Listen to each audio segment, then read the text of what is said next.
of this committee. We are here to discuss the budget implementation review report for the first 6 months of financial year 2023-24. And just before I begin, I want to appreciate the time that has been given to my office to present this report. Indeed, it is something... Let me interrupt you. Thank you. For a second, FCPA. So, honorable members, we have the commissioners of the Parliamentary Service Commission. They're just here inspecting if the premises have been done to satisfaction. So, they're not strangers in the room. So, just allow them to observe in silence what they need to observe. Proceed, FCPA. So, thank you very much, Chair, for giving us this time to share the report early enough, because this is something we have been longing for, because then the country can make informed decisions. So we were invited a little while ago, and then the meeting was postponed. And today is a continuation of that meeting. And today's report will be covering the following. We'll be looking at an overview of the government budget allocations for the financial year 23-24. Then we'll look at the financial performance by vote and by program for the national government budget. And in there, we'll look at 3 key areas. We'll look at the revenue analysis for the first half of financial year 23-24. Then we'll look at the exchequer analysis for the same period, and then move to the expenditure analysis for the same period.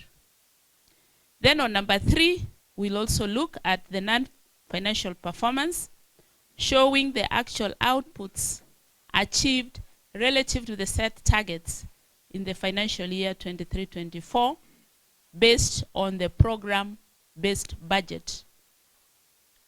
Fourthly, we'll look at the quarterly project information on project funds received, including exchequer issues, actual expenditure, and project completion status. Chairman, I wish to apologize at this point that number 4 has delayed because we reached out to the counties, or rather to the MDAs, to give us project information, and as late as this morning, I was still receiving submissions from the MDAs, so number 4 is not quite ready for discussion. We'll be submitting it once we summarize. Then on number 5, we have information on pending payments with an age of 90 days and any liability incurred. This also has come along with number 4. So number 4 and 5 will be the same report that we'll summarize from the MDAs before we submit. Thank you, Chairman. So, if you allow me, I'll move straight to number 1, which is the overview of the national government budget allocation for the first 6 months. And if we move to 1.1, we see that the gross budget for financial year 23-24 was 4.34 trillion. This was, however, revised to 4.54 trillion in supplementary 1.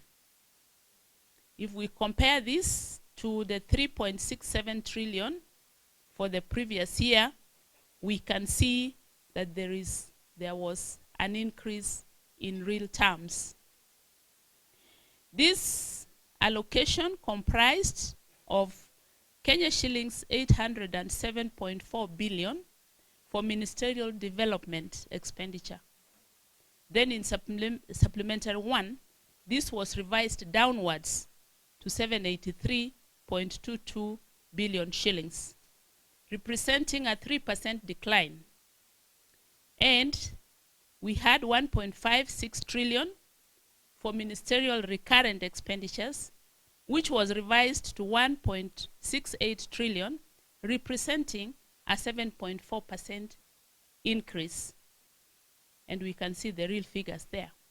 Then we had, alongside that, in the allocations, 1.96 trillion for CFS. This is Consolidated Fund Services, which was later revised to 2.08 trillion shillings, representing a 5.9% increase. All this recorded growth compared to the 715.35 billion for ministerial development expenditure, the 1.4 trillion for ministerial recurrent, and 1.57 trillion for CFS allocated in 2022-23. So we are seeing absolute increases in all those figures. And we have a table. On table 1, those figures have been summarized, and we can see them at a glance for those who love tables. The same information is given there, where we can see the recurrent. I don't think we have to go through that, Chair. It is exactly the same thing that I have said in words. But if anybody has an issue, we can revisit the table and see what exactly it means. But this table gives us the 2 years. We have the first 6 months of 22-23 in billions, and then the other half on the right is the first 6 months of 22-23 financial year, so that item by item you can see a comparison in the allocations in terms of budget. I would like to move to page 3, and this gives us an analysis of the gross expenditure for the national government. There before we were looking at what is expected to come in.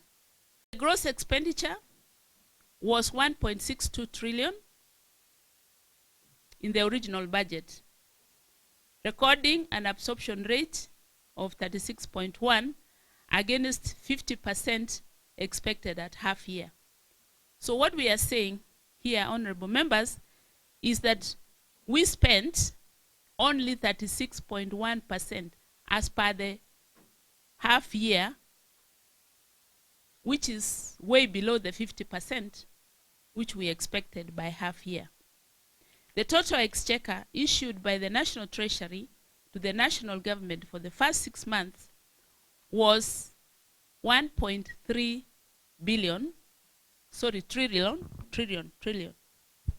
Please correct that for me. This is trillion, representing 33.7% of the revised net estimates against the 50% expected for the half year. So we see a challenge there in that the exchequers released only amounted to 33.7% and not 50%. So it was not possible to spend the 50% if the spenders did not receive 50%. There is a pie chart, figure 1, which shows us the revised annual allocation by sector in billion shillings. And we can see that the largest piece of the cake went to education. We can see there 689.61. Then we have health. We have TJLO 240. We have PAIR. These are all the sectors in the national government. We can see the proportion of each.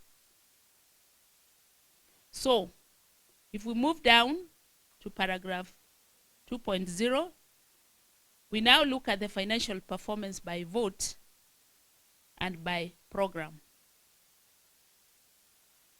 So we look at the summary of receipts into the consolidated fund, and notably we see that at the beginning of financial year 23-24, the government directed that all monies collected by MDAs and the SAGAs as fees be deposited into a centralized pay bill of this 222.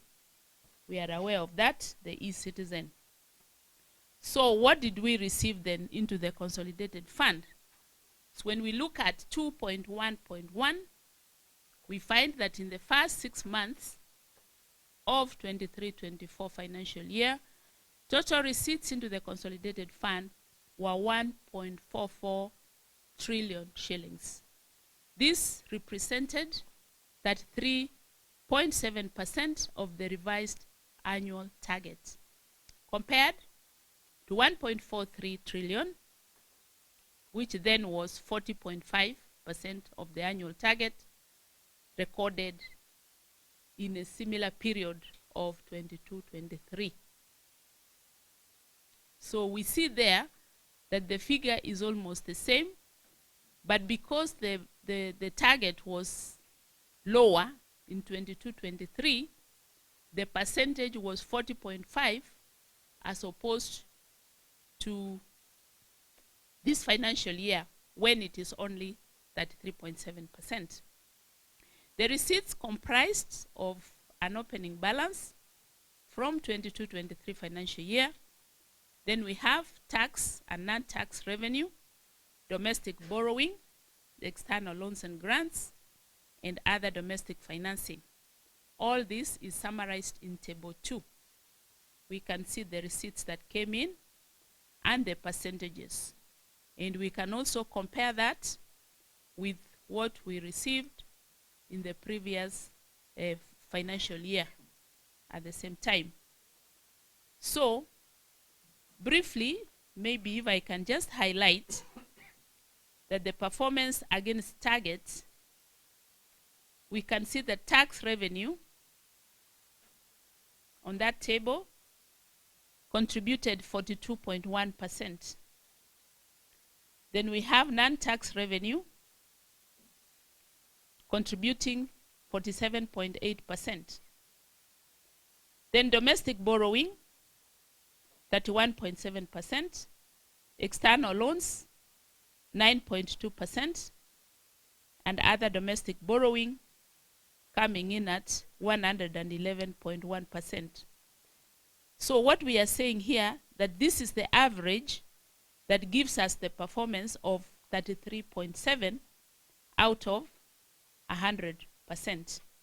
So ideally, if you look at what was expected to be contributed by the various proportions to get us to 100% as at that time, we can see where we have fallen short. For instance, you will see that tax revenue is supposed to contribute 72.9, but has only contributed 42.1%. Non-tax revenue, which we expected to contribute only 2.7%, but contributed 47.8 of what we received.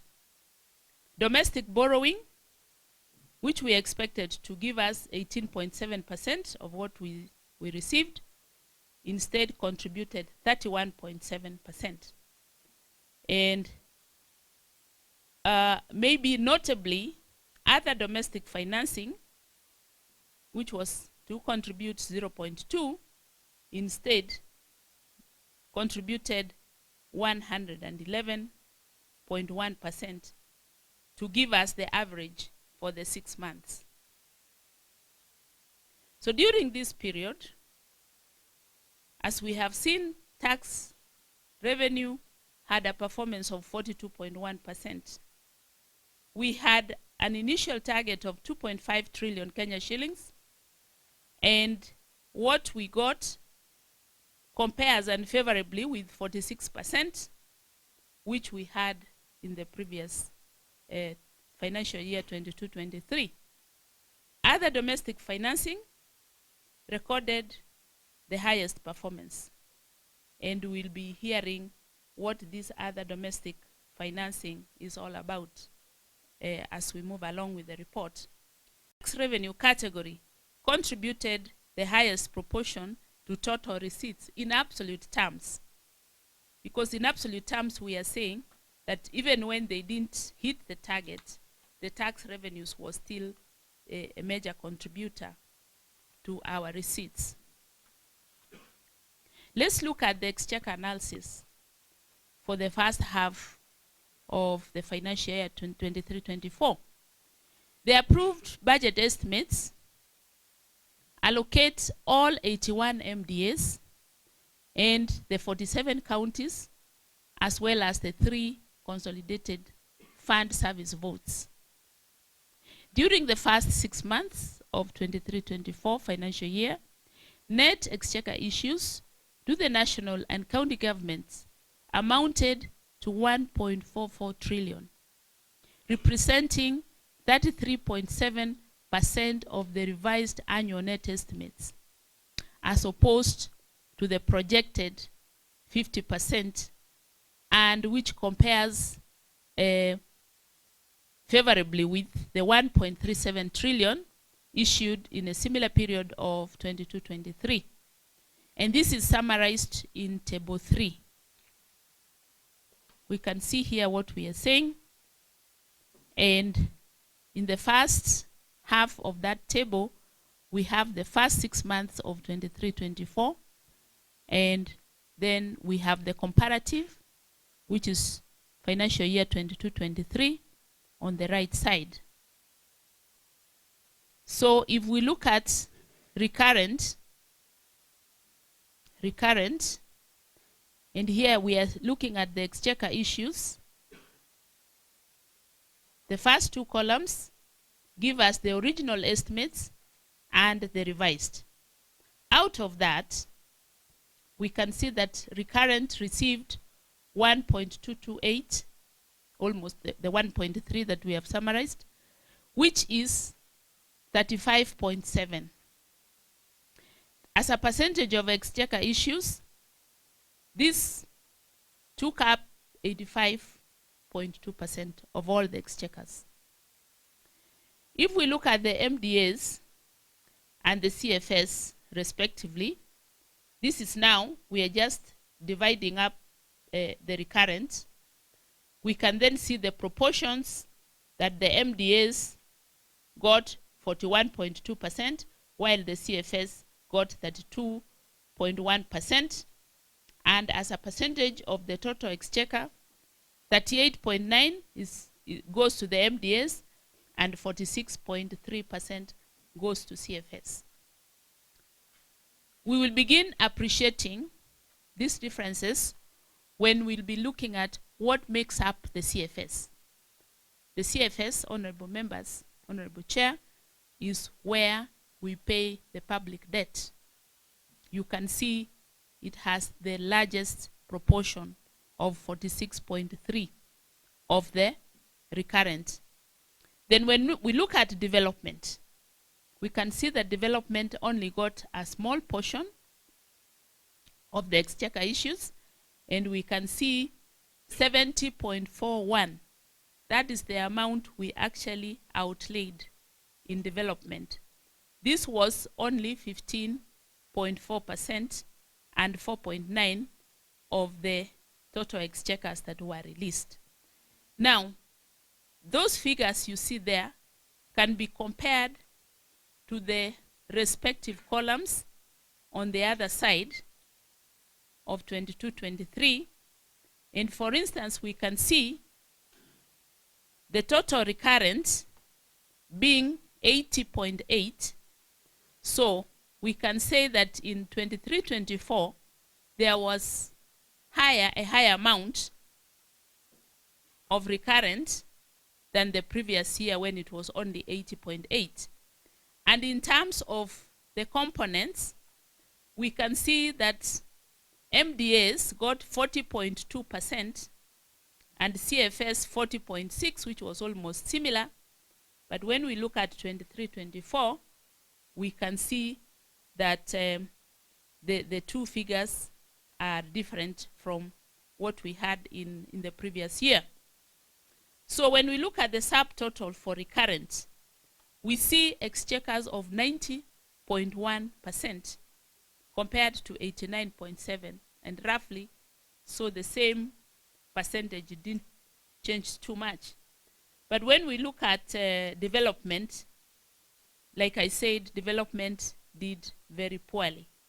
How about the county governments? For the 6 months, we released 142.46, which was 37% of the exchequers. Now, this is 9.9% of the total exchequers. But the 37% again compares to only 38.1% in a similar period of 22-23. It's telling us that the recurrent votes received the highest proportion of the exchequer issues to total exchequers at 85.2%. In comparison, the development votes received the lowest at 4.9% for the period. Ministerial recurrent exchequers recorded the highest percentage of exchequer issues compared of the revised net estimates at 41.2%, while ministerial development was at 15.4% against a targeted performance of 50%. So, having looked at that, and I'm sure the honorable members are keeping their questions, they'll be asking, we can look at 2.2.1, which is the analysis of the MDA's exchequer issues by vote. So for whatever exchequers that we released, which vote received the highest? So the total exchequer issues to the MDAs for the period was 631.41 billion Kenya shillings. This was 34.7% of the total MDA's revised estimates. This comprises 7.41 billion for development, which 70.41 billion shillings for development, representing 15.4% of the revised net estimates, and 561 billion shillings for recurrent, which is 41.2%. We have already looked at that. But now the tables, there are tables, table 4, we have now the various votes. And these, Honorable Chair, have been divided in terms of the sector and the respective MDAs. So the table 4, runs all the way through page 8, 9, and 10. COB, I didn't want to interrupt you, but maybe a very quick one. Yes. So this 2.2.1, when you say that this comprises for financial year 23-24, up to December, yes, we only spent 70 billion shillings on development. On development, yes. Wow. For national government, yes. Which was only 4.9%.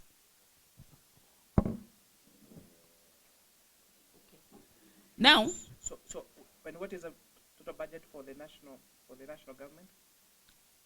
Total government, that is what we. So if we go to page 2, page 2 will give us the figures. We can just repeat that for the sake of clarity. 1.1 government budget. And we have the original budget was 4.34 trillion. This was revised to 4.54 trillion in supplementary 1. We are okay there? Yeah. This comprised 807.64 billion for ministerial development expenditure. So this figure was revised to 783. It was reduced during supplementary 1 to 783.22. So the 70.41 is a proportion of the 783.22 billion. So out of 783.22 billion? Yes. No, 783 out of 783 billion. Yes. that was supposed to go to development expenditure, Yes. we only spent 70.41 billion, yes. which is like 10% of the development vote. Actually, it doesn't. Does it get to? It was 50. Huh? Yeah. 4%, not 4%.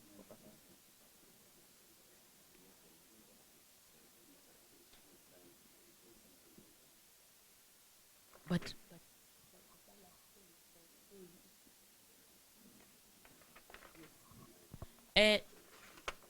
Chair, just a small clarification. If we look at the table there below, 70.4 were the exchequer releases. But there is, if you look at cumulative expenditure, you will see 197.41. Yes. Now, what that tells you is that there is spending. Yes, where is that 197? Page 2, table 1. Page 2. Table 1. And then on that table, go to development. And you will see 783.22. Yes? Yes, yeah. We are there. Yes. Then we will see revised net 457. of 457. What that means is that we have sources of development expenditure outside the exchequer. Outside the exchequer. So here we are talking of development partners, the A in A, which does not go through the consolidated fund. But what went through the consolidated fund is the 70.41. The total spending on development is 197.41, which is 15.4% as a percentage of the revised estimates. Okay. So we achieved 15.4. Oh, yeah. But out of that, only 70 was from the exchequer, while the balance was outside the exchequer. So the correct, to put it differently, out of the 457, no, out of yes, revised 457 is the net. Out of 457 revised development estimates, yes, we spent, we only absorbed 197.41 billion, right, which represents 15% of the development vote. Yes, okay, correct. Yes. From where we were added, that's clear. Yes, yes.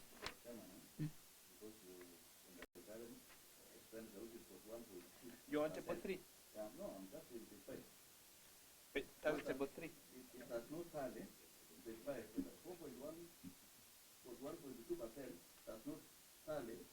Yes, I'm saying if you look at 15.4, it tallies up there and down here. But here, 561 billion for recurrent represents 85.2%, where is 28.6%.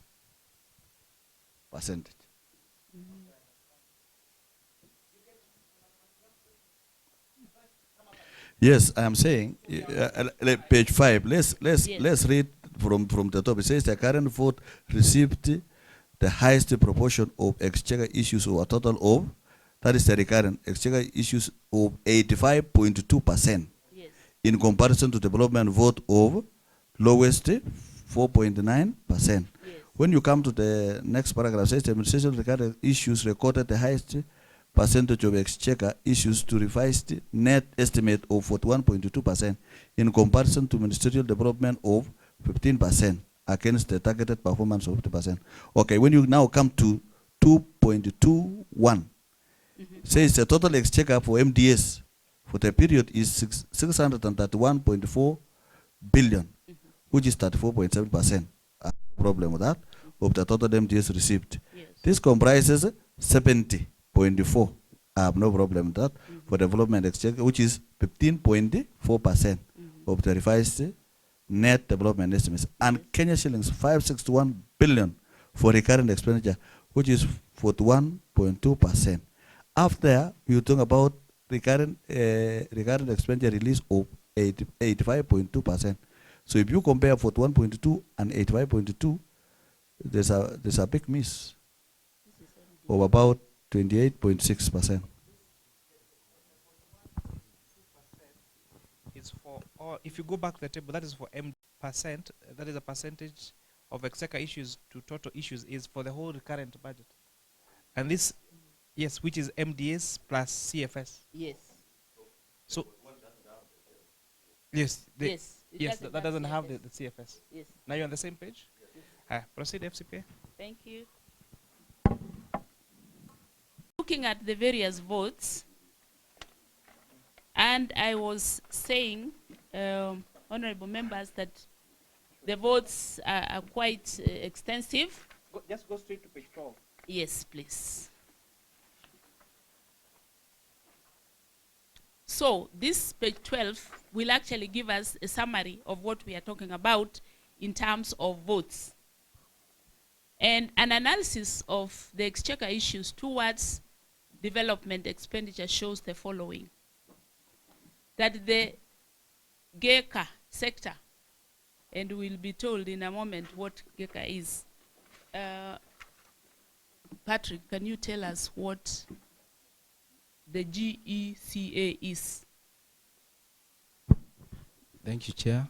GECA stands for General Economic and Commercial Affairs Sector. GECA stands for? General Economic and Commercial Affairs. If you look at the votes, actually, they are there on page 7. On page 7, the sector. These are now the 10 sectors.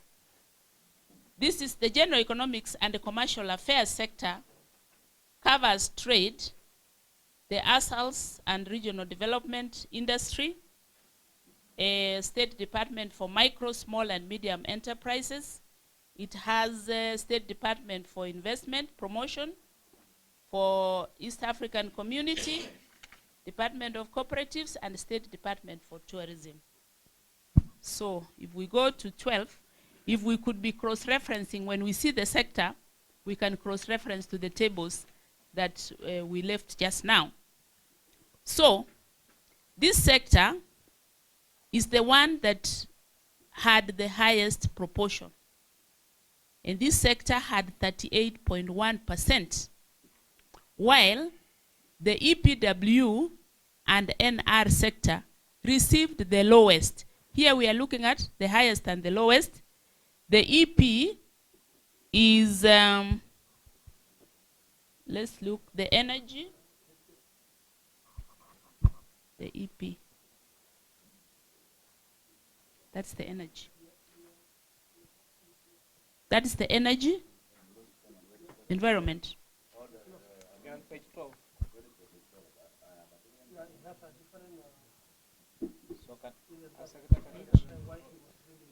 Please point it out immediately. The EPW is on page 11, the one with the lowest. It is good we catch it because it is significant. This is the environment protection, water and natural resources. That is the one with the lowest at 3.9%. And this one has the State Departments of Water and Sanitation, Irrigation, that is another State Department, State Department for Environment and Climate Change, State Department for Forestry, State Department for Mining, and State Department for Wildlife. That is the sector that got the lowest. 5 MDAs, I'm continuing on page 12, received over 50% of the proportion of exchequer issues to the revised net estimates. And which are these 5 MDAs? It's open there. We are opening the relevant page. And then we have 11 MDAs that did not receive any development exchequer for the period under review. And likewise, we have 19 MDAs that received below 10% of the proportion of the exchequer issues to revised net estimates. Have you gotten the summary? Patrick is getting me the summary.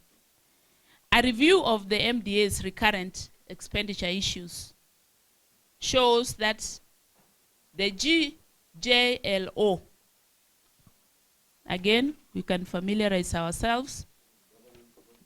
Yes. Now we know governance, justice, law and order as per page 8. This is the sector that received the highest percentage of exchequer issues to the revised net estimates at 48.6%.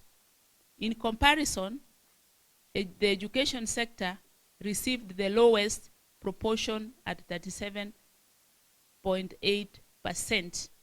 So these are exchequer issues. Honorable members, what we mean by the exchequer issues means the amount of actual cash that was released to them. You know, sometimes you may have a big budget, but the money doesn't get to you. So in terms of those who received the highest amount, the GJLO sector received the highest. Yeah? And education received the lowest. 12 MDAs received the proportion of exchequer issues to the revised net estimates of over 50%. 12 MDAs got over 50%, and 8 MDAs received the proportion of exchequer issues to revised net estimates of below 30%. So this is in terms of release of actual exchequers to the spending entities. So Patrick is still summarizing the MDAs so that we'll have the names. We can move to 222, but I'll be getting back to... Yeah, but before you do, I think it would be also important and material to mention, yes, that although you are comparing JGLO exchequer release to